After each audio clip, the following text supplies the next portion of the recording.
The first sight, the twin suns of the alien world burned high in the sky, casting long, harsh shadows over the massive stone arena. The air was thick with the smell of dust, blood, and alien sweat. Thousands of voices shouted from the stands, a mix of excitement and hunger for violence. Drums pounded in a slow, deep rhythm, echoing in the chests of every living thing present. In the center of the arena, heavy metal gates began to rise, the sound of grinding gears filling the air.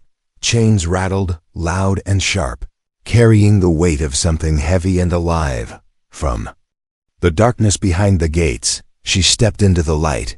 The 9-foot alien Gladiator was a nightmare made of muscle and scars.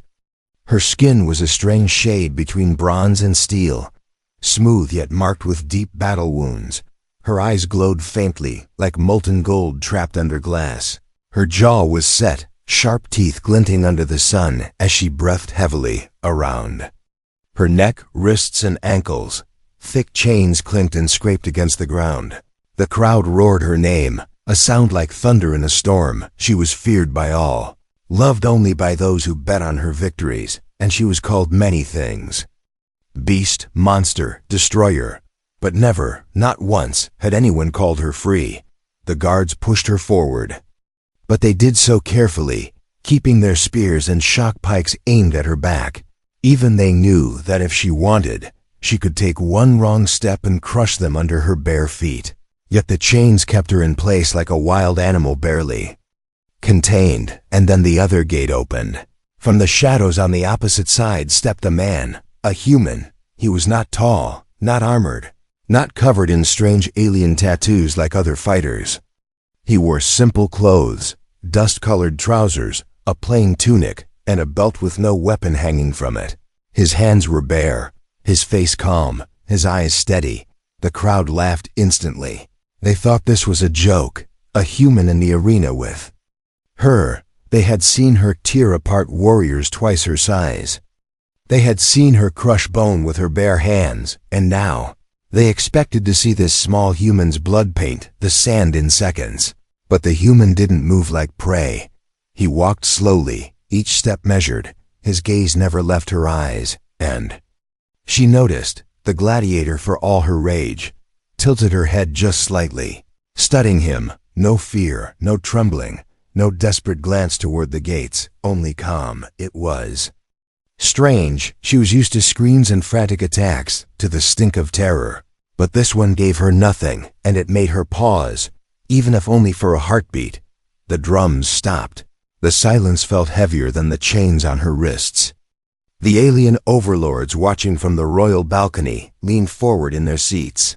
Curious, the announcer's voice boomed, introducing her with all her titles: Champion of 12 arenas, Slayer of 50 warriors, the Beast of Iron Chains. Then the voice turned to the human. It was almost insulting how short the introduction was. No titles, no victories, no history. Just a name, one word, and that was all. The crowd began to chant for blood. The overlords gave the signal. The chains on her arms loosened slightly, enough for her to move. Her body tensed, every muscle coiled like a spring, and the human still didn't raise his fists. Instead, he spoke. The words were soft, nearly lost in the roar of the crowd, but somehow she heard them. "I'm not here to kill you," he said. It made her blink. She had heard many things in the arena. Curses, threats, screams, but never that. Her grip on the chains shifted, her head lowering just a little. He was either insane or something else. The crowd, impatient, screamed louder. They wanted the kill. They wanted the show. But the human stayed still, his eyes never leaving hers, and deep inside her, something long buried, something almost forgotten stirred. The guards shouted from the sides, ordering her to attack. Her fingers flexed. Her feet dug into the sand. The sound of her chains tightening again snapped her back into the moment. She stepped forward, slow at first, then faster. The ground trembled under her weight. The human didn't move until she was almost upon him. The crowd gasped, and in that breathless second, no one knew whether the beast would strike or stop. The challenge, the moment froze in the arena. The alien gladiator stood towering over the human, her shadow swallowing him completely. Her breath came in slow, heavy waves, the faint glow of her golden eyes never leaving his face. Crowd leaned forward, expecting the final strike, but nothing happened. The human's calm voice still hung in the air, a strange echo in the minds of those who heard it. He didn't raise his fists, didn't reach for a weapon, didn't flinch. Instead, he spoke again, this time louder. So even the overlords could hear. "I want her chains removed," he said, for a moment. The arena went silent, and then the laughter started. It rolled through the stands like a storm. The crowd screamed insults, calling him mad. The guards exchanged glances, unsure if they'd heard him correctly. The overlords shifted in their high seats, some amused, others frowning. One of them, a massive reptilian noble with jeweled horns, leaned forward and hissed, "You wish to die faster, human?" The human didn't answer the insult. Instead, he repeated himself slower, each word cutting through the noise like a blade. "Remove her. Chains." The gladiator's head turned slightly toward him, her brow furrowed, not in rage this time, but in something closer to confusion. No one had ever said such words for her. No one had ever wanted her free. She studied him, wondering if this was some kind of trick. The guards stepped forward. Spears lowered. One spoke, his voice uneasy. "The beast will kill you in seconds, human." But the human only smiled. "Maybe," he said, "but maybe she won't." The overlords whispered among themselves. Some wanted to see this insanity play out. Others thought it would ruin the fight. Finally, the jeweled reptilian raised a clawed hand. "Unlock one chain," he ordered, his grin full of teeth. "Let us see how long this one lasts." The crowd roared again. The sound of heavy locks opening echoed in the arena. One chain fell from her wrist with a loud metallic crash. The weight leaving her arm felt strange, almost unnatural after so many years. She flexed her freed hand slowly, feeling the air on her bare skin. Her eyes turned to the human once more. Was he a fool, or something else entirely? The drums started again, faster this time. The crowd screamed for blood. Her pulse quickened, not from rage, but from the strange pull she felt toward this man. Still, the fight had begun. The human stood motionless, his hands at his sides. She took a step toward him. The chain on her other wrist rattled behind her like a serpent. Another step, faster now, her long shadow rushing over him.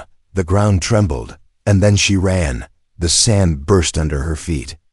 As she charged, the crowd screamed with delight. The human didn't run. Only at the very last second did he move.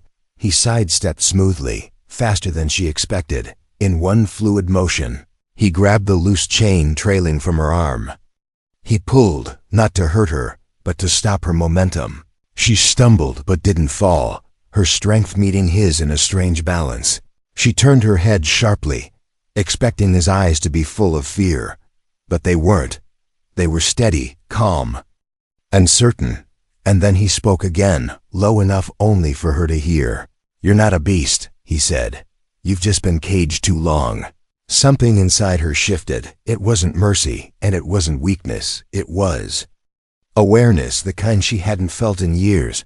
And for the first time in the arena, she didn't know what to do next. The guards shouted for her to attack. The overlords banged their fists on the railings, demanding blood. The crowd grew restless. But she stayed still. The chain hung loosely between her and the human, not as a weapon, but as a link. The moment stretched on, and deep down, she knew this fight was not going to be like any she had fought before. The first test, the chain between them swayed gently. The air felt heavy, each heartbeat in the arena sounding louder than the drums. The gladiator's golden eyes locked onto the human's steady gaze.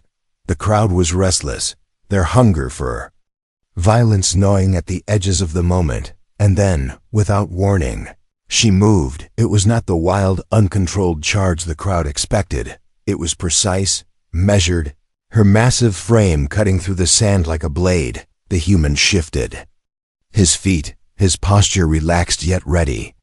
She swung her chained fist toward him with enough force to shatter bone. He leaned back, the strike passing inches from his face. The crowd roared, thinking the next blow would end it. But the human stepped closer instead of retreating. He reached for the chain again, twisting it around his arm. It should have been a fatal mistake, putting himself so close to her reach. Yet he used her momentum, pulling her forward, forcing her to pivot. Her feet skidded in the sand, surprised by the counter. The human's grip was not as strong as hers, but his timing, his precision, was unlike anything she had faced. The crowd's laughter began to fade into curious murmurs. They had never seen anyone control the beast's movements without brute force. From the royal balcony, the overlords leaned forward, some narrowing their eyes, others beginning to smile in interest. Perhaps this fight was not a waste after all. The gladiator yanked the chain free from his arm. She stepped back, her nostrils flaring. It wasn't anger that filled her now, it was something she couldn't name. She had been in hundreds of fights. She knew the difference between a predator and prey, and this human was neither. He raised one hand slowly, palm open. No weapon, no threat, just an invitation. Her fingers twitched, gripping the chain tighter. The crowd shouted for her to crush him. The guards barked orders from the sides. But for some reason, she didn't attack. Not yet. Instead, she tested him. A sudden sweep of her leg aimed at knocking him off balance. He jumped back, the sand spraying from his boots. Then he darted forward, closing the distance again. Every move he made was deliberate, like he was reading her before she even struck. It was infuriating. It was fascinating. Her breathing slowed, matching his rhythm without realizing it. The fight was no longer about killing. It was about understanding, and that was dangerous, because understanding led to trust, and trust in the arena could get you killed. From above, one overlord barked an order.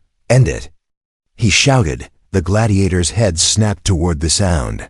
That split-second distraction was all the human needed. He stepped in close, placing his hand lightly on the chain still connected to her neck. He didn't pull, didn't choke. He simply held it there. A gesture so small, yet it felt like a challenge or a promise. She stared at him, her golden eyes narrowing. The crowd screamed for blood, but their voices felt far away now. There was only him, and the strange pull she felt toward him. Something in her told her this was only the beginning, breaking the beast. The days that followed were unlike anything the arena had seen before.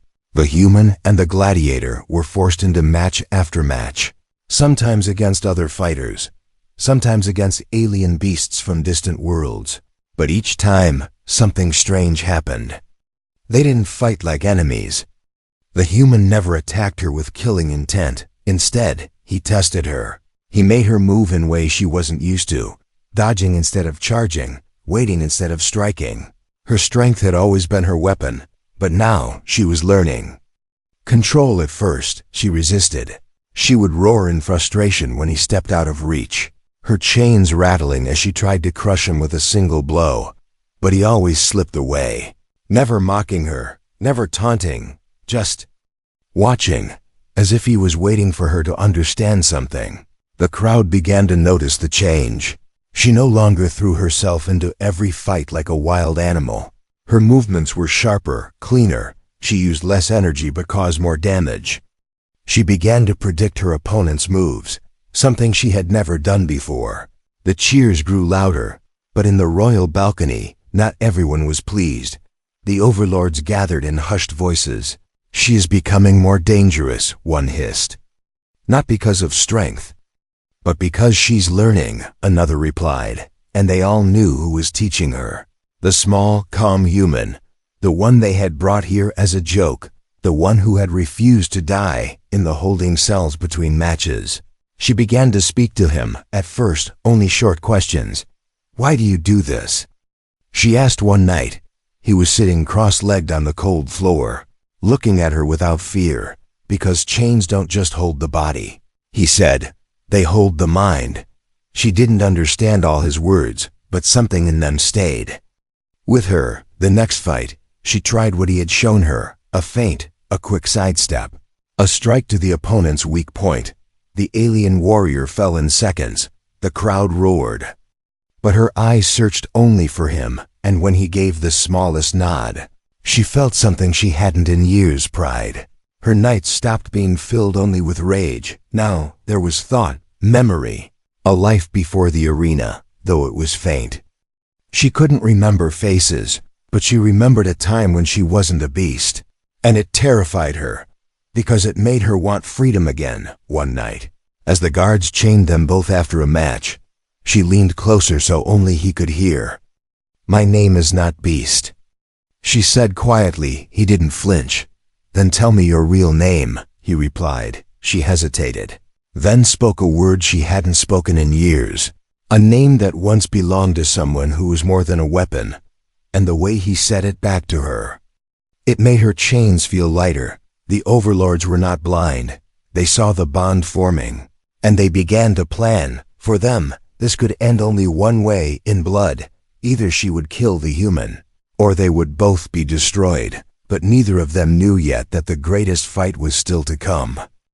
The night in the holding cells was colder than usual.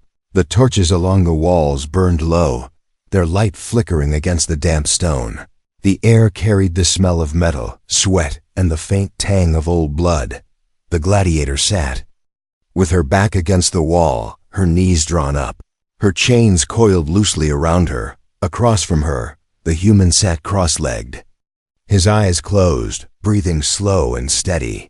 She watched him in silence for a long time. It still confused her how calm he could be here.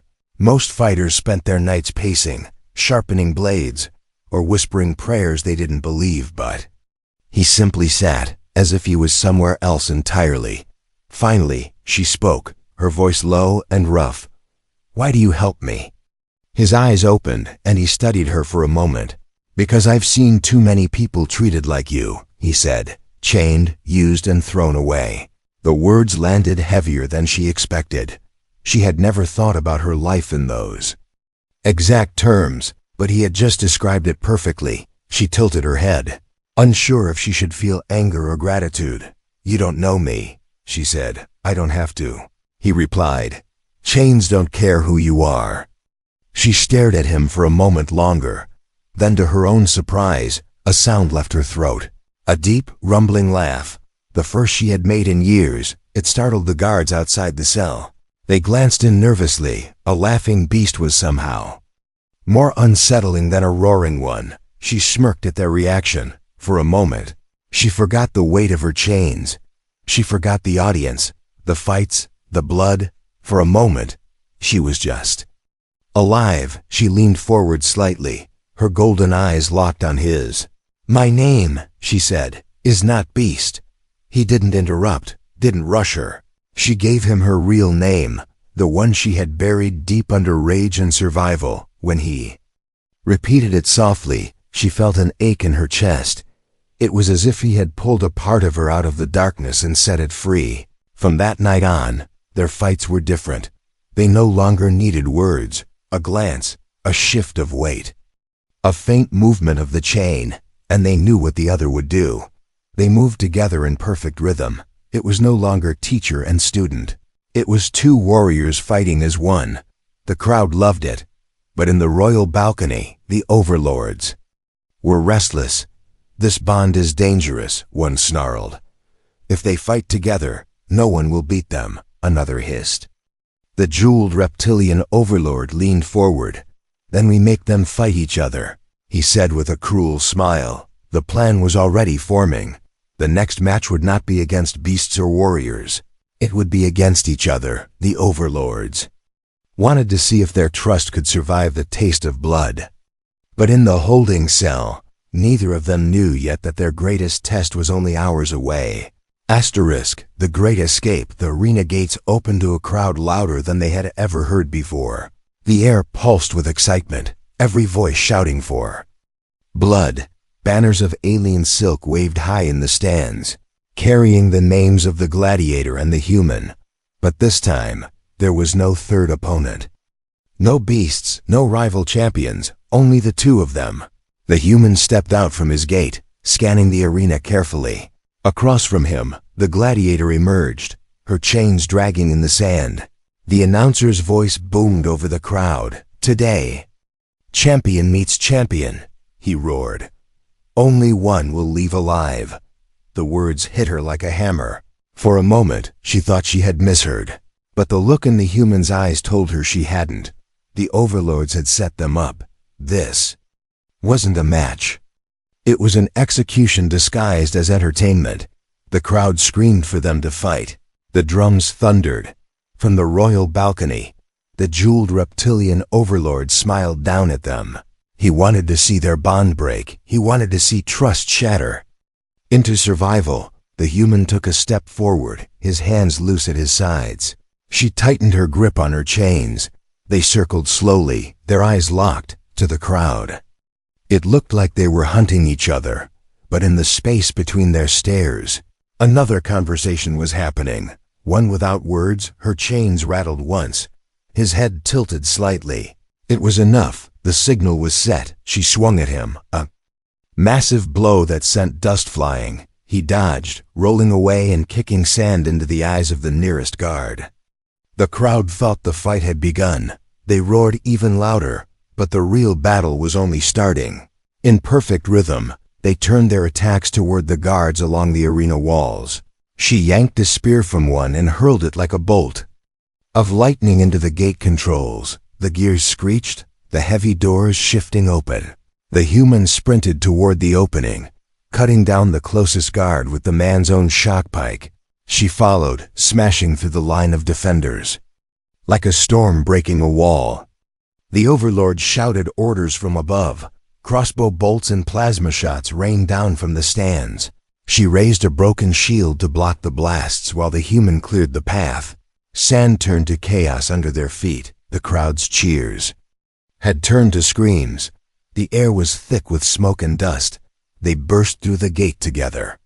Beyond it lay the narrow stone corridors of the arena's underbelly.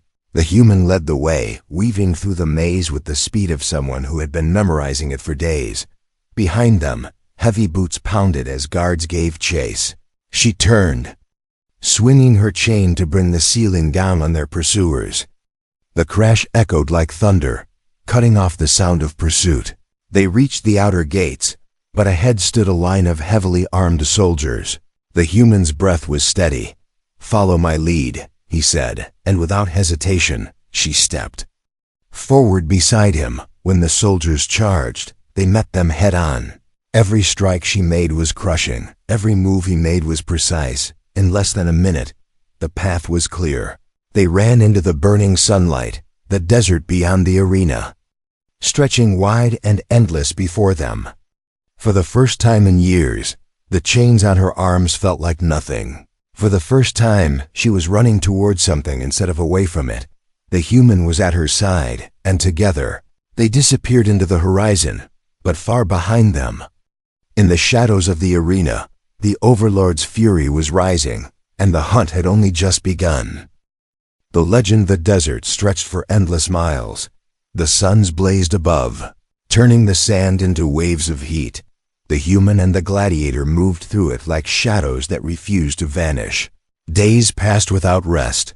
Nights were filled with the sound of wind whispering through the dunes. In the towns they passed, whispers followed them. Some called the human a fool who had tamed a beast. Others called him a warrior who had freed a queen. The gladiator's name returned to her in the voices of strangers, not the name the overlords gave her, but the name she had buried long ago. It traveled from mouth to mouth like fire in dry grass. Bounty hunters came, mercenaries came, soldiers came. But none returned. Some said they were killed. Others said they simply vanished into the desert. And some swore they had seen the gladiator spare her enemies, only to send them back with a message: "We are not your prey," on distant worlds. Their stories spread. In mining camps, rebels whispered about the human who had broken the arena's chains. In pirate dens, smugglers swore they had seen the giant warrior woman guarding his back. In the slave markets, the chained dared to dream of freedom because they had heard the legend of the two who escaped. They were hunted across the galaxy, Every world they landed on brought new dangers, but it also brought new allies, outlaws, rebels, and those broken by the overlord's rule began to join them. What had started as two fugitives became something larger, a storm gathering strength. The overlords called them criminals. The people called them saviors. To each other, they were neither. They were simply two warriors bound by something stronger than chains. Something the arena could not crush, something no army could break. One night, as they camped under alien stars, she looked at him, the flicker of the fire in her golden eyes. "You could have left me there," she said quietly. "I could have," he replied, "but then I wouldn't have found the only person in this galaxy who fights like me." She laughed softly, the sound carrying into the night, and the legend grew. Because somewhere out in the dark, the human and the 9-foot gladiator were still out there, and every overlord who heard their names felt the same cold truth. The beast was never tamed, she was freed, and the one who freed her still walked at her side.